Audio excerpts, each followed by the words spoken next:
North Bengal university first সেমিস্টারে যারা তোমাদের মেজর ইংলিশ রয়েছে, তোমাদের ফার্স্ট যে পেপারটা রয়েছে সেই পেপারটা তোমরা থাম্বনেলেও দেখতে পেলে এবং তোমাদের নিচে দেখো টাইটেলেও দেওয়া আছে। আজকে আলোচনার যে বিষয় সেটা হচ্ছে প্রসোডি।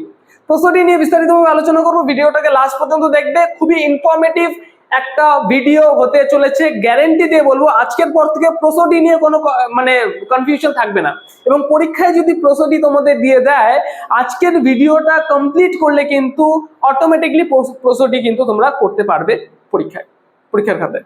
ঠিক আছে, চলো শুরু করা যাক আজকের ক্লাসটি উইদাউট এনি ফার্দার ডিলে। দেখো ফার্স্টে কি বলেছে, আমি কিন্তু 6টা স্টেজে আমি তোমাদের প্রসোডিটা বুঝাবো, ভেরি সিম্পল। প্রথমে আসি প্রসোডি কি, এই ধারণাটা নিয়ে আসি প্রথমে। প্রসোডি কি, হোয়াট ইজ প্রসোডি?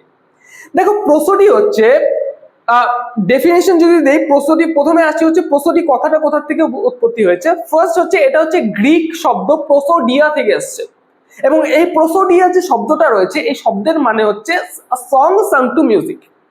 ঠিক আছে, অর্থাৎ যখন কোনো পোয়েট্রি করা হয়, ঠিক আছে, সেই পোয়েট্রির মাধ্যমে যখন কোনো পোয়েট্রি করা হয়, সেই পোয়েট্রির যে মানে সেই পোয়েট্রিটা যখন করা হবে সেটা হচ্ছে কোনো রিদম, কোনো তাল বা কোনো ছন্দ মেনে কিন্তু সেই পোয়েট্রিটা যখন পাঠ করা হবে সেটাকে আমরা বলবো প্রসোডি। বোঝা গেল? নেক্সট আসি হোয়াট ইজ সিলেবল। দেখো পরীক্ষার খাতায় যখন তোমাদের কিন্তু এরকম ভাবে কোনো একটা পার্টিকুলার পোয়েমের বা কিছু 2টা 3টা বা 4টা করে লাইন তোমাদের তুলে দিয়ে দেবে, ঠিক আছে, সেটাকে স্ক্যানশন করতে হবে। ঠিক আছে, কিভাবে করব সমস্ত কিছু নিয়ে আলোচনা করছি। প্রথমত আসি হচ্ছে এই স্ক্যানশনটা করার জন্য তোমাদের সিলেবাস সম্পর্কে একটা মানে স্বচ্ছ ধারণা তোমাদের থাকতে হবে। সিলেবাস কি সেটা আলোচনা করি। দেখো অ্যাট এ টাইম একটা ওয়ার্ড যখন আমি প্রনাউন্স করি, অ্যাট এ টাইম যেই শব্দটা আমরা উচ্চারণ করি তাকে বলা হয়, মানে যেটা আমি উচ্চারণ করি অ্যাট এ টাইম সেটাকে বলা হচ্ছে সিলেবাস। একটা এক্সাম্পল দিলে বুঝতে পারবে। মোবাইল, ঠিক আছে, মোবাইল। দেখো যখন আমরা এই ওয়ার্ডটাকে প্রনাউন্স করছি তখন আমরা 2টো ভাগে মোবাইল শব্দটাকে প্রনাউন্স করছি। এটা মোবাইল, তার মানে এই ওয়ার্ডটার মধ্যে কটা সিলেবল রয়েছে? 2টো সিলেবল রয়েছে। ঠিক আছে, প্রসোডি, এই যে ওয়ার্ডটা রয়েছে প্রসোডি, এই প্রসোডির মধ্যে কটা সিলেবল রয়েছে? তাহলে 3টে সিলেবল। প্রসোডি, 3বারে কিন্তু আমরা এই ওয়ার্ডটাকে আমরা প্রনাউন্স করছি। বোঝা গেল? সিলেবলের কনসেপ্ট ক্লিয়ার। এবার 3 নম্বরে আসি নেমস অফ সিলেবলস। যখন কোনো ওয়ার্ডে, ঠিক আছে, যখন কোনো ওয়ার্ড একটা সিলেবল দিয়ে তৈরি হয়, একটাই সিলেবল থাকে সেখানে, তাকে বলা হয়, নোট ডাউন করে নেবে কিন্তু এগুলো, তাকে বলা হচ্ছে সিলেবিক, ঠিক আছে, বা মনোসিলেবল বলা হয়, ঠিক আছে, বা মনোসিলেবিক বলা হয়। একটা ওয়ার্ডের মধ্যে যখন 2টো সিলেবল থাকে তখন সেটাকে বলা হচ্ছে ডাইসিলেবিক। কি বলা হয়? Disyllabic, DISYLLABIC, disyllabic, DISYLLABIC, disyllabic. যখন কোনো ওয়ার্ডের মধ্যে 3টে সিলেবল থাকে তখন সেটাকে বলছে ট্রাইসিলেবিক। ঠিক আছে, কি বলা হয়? ট্রাইসিলেবিক, TRI, তারপরে সিলেবিক স্পেলিংটা।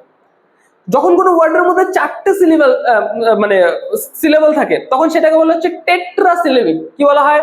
টেট্রাসিলেবিক, TETRASYLLABIC, টেট্রাসিলেবিক। যখন কোনো ওয়ার্ডের মধ্যে 5টা সিলেবল থাকে তখন সেটাকে বলা হচ্ছে পেন্টাসিলেবিক।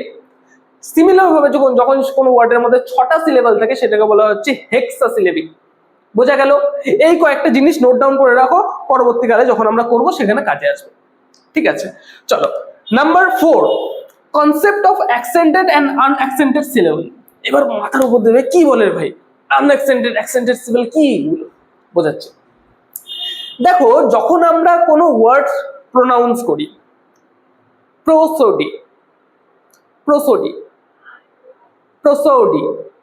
দেখো একটা পার্টিকুলার সিলেবলের মধ্যে আমরা কিন্তু জোর দিচ্ছি। মোবাইল, মো এর উপরে দেখো জোরটা দিচ্ছি আমরা।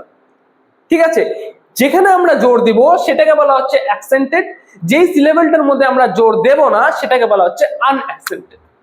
এবার অ্যাকসেন্টেড এবং আনঅ্যাকসেন্টেড এর কিন্তু একটা সাইন থাকে, ঠিক আছে। আনঅ্যাকসেন্টেড সাইন হচ্ছে এটা, অ্যাকসেন্টেড সাইন হচ্ছে এটা।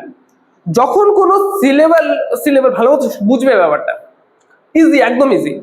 যখন কোনো সিলেবল অ্যাকসেন্টেড থাকবে, যেটার মধ্যে আমরা জোর দিচ্ছি সেই সিলেবলটাকে বলবো আমরা অ্যাকসেন্টেড সিলেবল, যেটা হচ্ছে জোর দিচ্ছি না সেটাকে বলবো আনঅ্যাকসেন্টেড সিলেবল। ঠিক আছে, বোঝা গেল? অ্যালোন, লোন, দেখো দুই ভাবে অ্যালোন, দুটো সিলেবল। অ্যালোন শব্দটার মধ্যে কটা সিলেবল? দুটো সিলেবল। লোন, লোন, ঠিক আছে। তো লোনটার মধ্যে আমরা বেশি জোর দিচ্ছি, তার মানে লোনটা হচ্ছে অ্যাকসেন্টেড, এটা হচ্ছে আনঅ্যাকসেন্টেড। তাহলে এর মাথায় আমরা কি দেব? অ্যাকসেন্টেড সাইন দেব। আর লোন যেটা আছে LONE, লোনের মাথায় কি দেব আমরা? মানে অ্যাকসেন্টেড সাইন দেব। এর মাথায় কি দিব? আনঅ্যাকসেন্টেড সাইন। আর লোনের মাথায় কি দিব? অ্যাকসেন্টেড সাইন আমরা দেব। বোঝা গেল কনসেপ্ট অফ অ্যাকসেন্টেড এন্ড আনঅ্যাকসেন্টেড। এবার আসি হচ্ছে 5 number, concept of syllabic system. Very very important, এই জায়গাটা ভালো মতো বুঝবে। Concept of syllabic system. Syllabic system আমাদের থাকে হচ্ছে দু ধরনের, একটাকে বলা হচ্ছে ডাই সিলেবিক সিস্টেম, একটাকে বলা হচ্ছে ট্রাই সিলেবিক সিস্টেম। বোঝা গেল? একটা হচ্ছে ডাই সিলেবিক সিস্টেম, মাথার উপর দিয়ে যাচ্ছে না, আস্তে আস্তে ক্লিয়ার হবে সব। Concept of disyllabic system and trisyllabic system, দু ধরনের সিলেবিক সিস্টেম আমাদের থাকে। বোঝা গেল? এইটুকু খালি এখন বুঝে রাখো, ঠিক আছে? এরপরে যখন আসবো পরবর্তীকালে তখন বুঝতে পারবে আর disyllabic system trisyllabic system কি। ঠিক আছে, লাস্ট ওয়ান হচ্ছে আমাদের 6 নম্বর, সেটা হচ্ছে variations of disyllabic system. আমরা কিন্তু আজকে আলোচনা করবো ডাই সিলেবিক সিস্টেম নিয়ে। ঠিক আছে, ভেরিয়েশন কি কি রয়েছে ডাই সিলেবিক সিস্টেমে সেটা নিয়ে আলোচনা করব। দেখো ডাই সিলেবিক সিস্টেম মানে এর ভেরিয়েশন নিয়ে আলোচনা করার পূর্বে আমরা এই যে এই লাইন দুটো রয়েছে এই লাইন দুটো স্ক্যানশন করে নিই। কিভাবে স্ক্যানশন করব? ঠিক আছে, এটা হচ্ছে আমাদের বোঝার ব্যাপার, কিভাবে স্ক্যানশন করব। দেখো স্ক্যানশন করার জন্য 4টা প্রসেস রয়েছে, 4টা স্টেজ রয়েছে। ফার্স্ট স্টেজ, আমাদের প্রথমত কি করতে হবে? আমাদের সিলেবল ফাইন্ড আউট করতে হবে। We have to identify the syllables first, or we have to differentiate the syllable first. Okay, next separate the feet, ফিটের কনসেপ্ট আসবে। নেক্সট হচ্ছে আমি বোঝাচ্ছি কিভাবে করব। নেক্সট হচ্ছে মার্ক অ্যাকসেন্টেড এন্ড আনঅ্যাকসেন্টেড। আমরা আমাদের অ্যাকসেন্টেড এবং আনঅ্যাকসেন্টেড এইভাবে আমাদের মার্ক করতে হবে। আনঅ্যাকসেন্টেড সাইন হচ্ছে এটা, অ্যাকসেন্টেড সাইন হচ্ছে এটা। তারপরে determine the meter and the prosodic name, এটা হচ্ছে পরে আসবে। শুরু করা যাক, find out the syllable. Syllable প্রথমে ফাইন্ড আউট করি। দেখো এখানে কটা সিলেবল আছে? এই ওয়ার্ডটার মধ্যে লোন, দুটো সিলেবল রয়েছে। তাহলে যেহেতু একটাই ওয়ার্ড, দুটো সিলেবল, মাঝখানে আমরা কি দেবো? একটা হাইফেন দিয়ে দেবো। ঠিক আছে, আমরা কিন্তু কি করব? এ লিখে একটা হাইফেন দিব। তার মানে এখানে বোঝা যাচ্ছে যে এখানে কটা সিলেবল? দুটো সিলেবল রয়েছে। সিমিলার ভাবে আমরা এখানেও অ্যালোনের মধ্যেও আমরা আমাদের দুটো সিলেবল রয়েছে, হাইফেন দিয়ে দিলাম। অল, একটাই সিলেবল, দেখো অল, অল এভাবে হয় না কিন্তু, অল হয় না কিন্তু। তাহলে অল যেহেতু একটাই সিলেবল, যোজ্যবস্তি আমাদের করতে পারবো না, অলের মধ্যেও একটাই সিলেবল। আবার রাশি হচ্ছে লোন, এখানেও দেখো দুটো সিলেবল, এখানে একটা কি দিলাম? হাইফেন দিয়ে দিলাম। বোঝা গেল? এবার দেখো নেক্সট লাইনও সেম লাইন যেহেতু দেওয়া আছে উপরের মতনই হবে, তার মানে আমরা কি করব? এইভাবে করে আমরা হচ্ছে করে দেবো। বুঝা গেল? উপরের লাইনটার মতনই সেম লাইন। ঠিক আছে, যাতে তোমাদের বুঝতে সুবিধা হয় তার জন্য এই লাইনটা আমি নিয়েছি। বোঝা গেল? আচ্ছা, আমরা কি করলাম? সিলেবল আমরা ফাইন্ড আউট করে নিলাম। First stage complete. সেকেন্ড স্টেজে আসি, সেপারেট ফিট।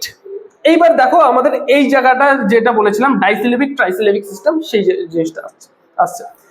ডাইসিলেবিক সিস্টেমের মধ্যে কি হয়? ফুট মানে দুটো ফিট থাকে, মানে দুটো syllable is equals to 1 feet, 2 syllables is equals to 1 feet। ঠিক আছে, তার মানে দুটো সিলেবল যখন আমরা হবে, একটা স্ল্যাশ যখন আমরা দেবো সেটাকে বলা হচ্ছে ডাইসিলেবিক সিস্টেম। আবার দুটো সিলেবল, একটা স্ল্যাশ, দুটো সিলেবল, একটা স্ল্যাশ, আবার দুটো সিলেবল, লাস্টে কোনো স্ল্যাশ দিতে হবে না। সেম আমাদের এখানেও যাবে, দুটো সিলেবল, একটা স্ল্যাশ, দুটো সিলেবল, একটা স্ল্যাশ, দুটো সিলেবল, একটা স্ল্যাশ, বাস শেষ। বোঝা গেল? আমরা ডিফারেন্সিয়েট করে নিলাম, আমরা স্ল্যাশ হচ্ছে আমরা দিয়ে দিলাম। বোঝা গেল? এইবার দেখো কি হচ্ছে। এইবার আমরা হচ্ছে সেপারেট ফিট সেপারেট করে নিলাম। তার মানে কি? আমরা মানে দুটো করে সিলেবল, একটা করে ফিট নিচ্ছি, তার মানে একটা স্ল্যাশ নিচ্ছি, তার মানে এটা একটা ফিট, এটা একটা ফিট, এটা একটা ফিট। বোঝা গেল? এটা একটা ফুট, এটা এটা মানে এখানে কয় ফুট আছে? 1 ফুট, 2, 3, 4টা ফুট আছে এখানে। ঠিক আছে, 4টা ফিট আছে এখানে। বোঝা গেল? সিমিলার ক্ষেত্রে এই নিচেও কিন্তু আমাদের 4টা ফিট রয়েছে। বোঝা গেল। এইবার আসি হচ্ছে ডাইসিলেবিক সিস্টেমের যেটা ভেরিয়েশন রয়েছে সেই ভেরিয়েশন নিয়ে আলোচনা করি। ঠিক আছে, দেখো ডাইসিলেবিক সিস্টেমের মধ্যে মাথার উপর দিয়ে যাচ্ছে, যখন আমরা করব এটা প্র্যাকটিক্যালি তখনকার বুঝতে পারবে। ডাইসিলেবিক সিস্টেমের মধ্যে কি হয়, চারটা ভেরিয়েশন আমরা দেখতে পাই। নাম্বার ওয়ান, যখন একটা আচ্ছা এটা পরে বলছি, আগে অ্যাকসেন্টেড আনঅ্যাকসেন্টেডটা আগে আগে সাইনগুলো দিয়ে দিই। দেখো বলছে এটা লোন, লোন এটা হচ্ছে আনঅ্যাকসেন্টেড, এ আনঅ্যাকসেন্টেড, লোন হচ্ছে অ্যাকসেন্টেড।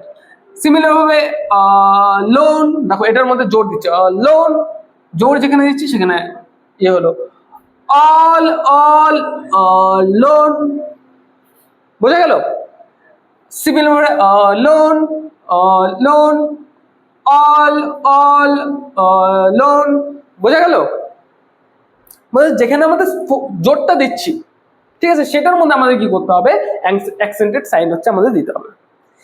এইবার দেখো একটা জিনিস, দেখো এখানে দেখো একটা আনঅ্যাকসেন্টেড, একটা অ্যাকসেন্টেড, একটা আনঅ্যাকসেন্টেড, একটা অ্যাকসেন্টেড, এইটার একটা সিস্টেম হয়।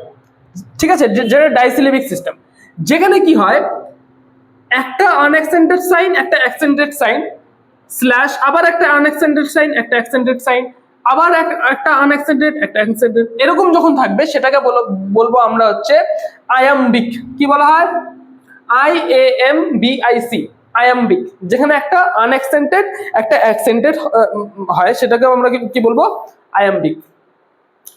যেখানে একটা অ্যাকসেন্টেড সাইন থাকবে প্রথমে, তারপরে একটা আনঅ্যাকসেন্টেড থাকবে, আবার একটা অ্যাকসেন্টেড, পরে একটা আনঅ্যাকসেন্টেড, আবার একটা অ্যাকসেন্টেড, পরে একটা আনঅ্যাকসেন্টেড, এটাকে বলা হবে কি, এটাকে বলা হচ্ছে ট্রকি। TRO, সরি ঠিকই বলছে, TROCHW, ট্রকি। নেক্সট আসবে যেটা, সেটা হচ্ছে দেখো যখন দুটোই অ্যাকসেন্টেড ওয়ার্ড থাকবে, দুটোই অ্যাকসেন্টেড যখন থাকবে, দুটোই অ্যাকসেন্টেড, সেটাকে বলবো আমরা হচ্ছে স্পন্ডি। কি বলবো, স্পন্ডি, SPONDW, স্পন্ডি। ঠিক আছে, এই ক্ষেত্রে দেখো দুটোই অ্যাকসেন্টেড সিলেবল, এটাকে আমরা কি বলবো, স্পন্ডি। নেক্সট আসি হচ্ছে আর একটা থাকে, সেটা হচ্ছে দুটোই যখন আনঅ্যাকসেন্টেড থাকে, দুটো সিলেবালই যখন আমাদের আনঅ্যাকসেন্টেড থাকে, তখন সেটাকে বলবো হচ্ছে পিরিক। ঠিক আছে, ঠিক আছে, PYRRHIC, পিরিক। বোঝা গেল। সবকিছু এগুলো নোট ডাউন করতে থাকো, নোট ডাউন করতে থাকো, ভেরি ভেরি ইম্পর্টেন্ট এই জিনিস। তাহলে চারটা ভেরিয়েশন আমরা দেখতে পাই ডাইসিলেবিক সিস্টেমে। বোঝা গেল, এটা হচ্ছে ডাইসিলেবিক সিস্টেম, আমরা চারটা ভেরিয়েশন দেখতে পাই। ডাইসিলেবিক কেন বললাম, যখন দুটো সিলেবাল থাকবে সেটাকে ডাইসিলেবিক, তিনটে যখন সিলেবাল থাকবে সেটাকে ট্রাইসিলেবিক বলা হয়। ডাইসিলেবিক সিস্টেমে আমাদের এই চারটা ভেরিয়েশন দেখতে পেলাম আয়াম্বিক, ঠিক আছে, তারপর হচ্ছে ট্রকি, তারপরে স্পন্ডি, তারপরে হচ্ছে পিরিক। তাহলে নেক্সট স্টেজ হচ্ছে আমাদের মার্ক অ্যাকসেন্টেড আনঅ্যাকসেন্টেড সাইন হয়ে গেল। এবার হচ্ছে আমাদের লাস্ট স্টেজ, এটা হচ্ছে determine the meter and the prosodic name. এই ক্ষেত্রে আমরা কি বলবো, this lines are written in, আচ্ছা যখন আমাদের, আমি কি বললাম, যখন আমাদের এখানে কটা মিটার আছে, একটা, দুটো, তিনটে, চারটা মিটার আছে এখানে, ঠিক আছে, এটাকে বলা হচ্ছে টেট্রামিটার। চারটা মিটার যখন থাকে সেটা বলে টেট্রামিটার। তাহলে আমাদের একটা লাইন আমাদের নিচে লিখতে হবে, এরকম স্ক্যানশন করার পরে, এইভাবে স্ক্যানশন করার পরে একটা লাইন আমাদের লিখতে হবে যে this lines are written in iambic. ঠিক আছে, আয়াম্বিক কেন, কারণ একটা আনঅ্যাকসেন্টেড একটা অ্যাকসেন্টেড, এরকম যখন থাকে আমি কি বললাম, সেটাকে আয়াম্বিক বলা হয়। This lines are written in iambic, চারটা মিটার যেহেতু, সেখানে কি বলবো, tetrameter. These lines are written in iambic tetrameter with, ঠিক আছে, one variation, with one variation. কি ভেরিয়েশনটা কি, the third foot of the first and second lines are written in, যখন আমরা এটা ইয়ে করি তখন সেটাকে কি বলে, স্পন্ডি। তাহলে আমরা কি বলবো, these lines are written in iambic tetrameter with one variation, ঠিক আছে, full stop. The variation is the first and the second, the third foot of both lines are written in, কি বলবো, স্পন্ডি। ঠিক আছে, the third foot of first and second lines are written in স্পন্ডি। ঠিক আছে, এইভাবে করে আমাদের একটা ইয়ে নিচে হচ্ছে লিখে দিতে হবে। বোঝা গেল। তাহলে কি বলবো, this lines are written in iambic, যেহেতু চারটা মিটার, তাহলে বলবো কি, tetrameter. This lines are written in iambic tetrameter with one variation, the third foot of first and second lines are written in স্পন্ডি। ঠিক আছে, এই বলে আমাদের এইভাবে করে স্ক্যানশন করে শেষ করতে হবে পরীক্ষার সময়। আশা করবো ভিডিওটা ভালো লেগেছে। মানে এই যে কি বলবো, যে প্রসোডি যেটা রয়েছে, প্রসোডির কনসেপ্টটা প্রায় আধার বেশি কিন্তু আমি তোমাদেরকে ক্লিয়ার করার চেষ্টা করলাম। এই সমস্ত ডাউটস এবং লাইভ ক্লাস যদি পেতে চাও এবং এই নোটস পত্রগুলো যদি পেতে চাও, অনেকের কাছে মনে হবে যে আমাদের কাছে নোটস পত্র নেই, পড়বো কিভাবে? কিন্তু আমরা কিন্তু নিয়ে এসেছি তোমাদের জন্য এই নোটস পত্রগুলো, সমস্ত ক্লাসেস সহকারে। সপ্তাহে প্রত্যেকদিন একটা করে ক্লাসেস হয়। যত সমস্ত ডাউটস রয়েছে মেজর ইংলিশ রিলেটেড, আমার সাথে লাইভ 1-to-1 কমিউনিকেশন করতে এক্ষুনি যোগাযোগ করো জ্ঞানজ্যোতি কোচিং সেন্টারের অফিসিয়াল দুটো হেল্পলাইন নাম্বার 7076398606 এবং 6295916282 নাম্বারে। দেখা হচ্ছে একটা নতুন ভিডিওতে নতুন কোনো টপিকের সাথে। Till then keep learning, keep exploring. Thank you so much.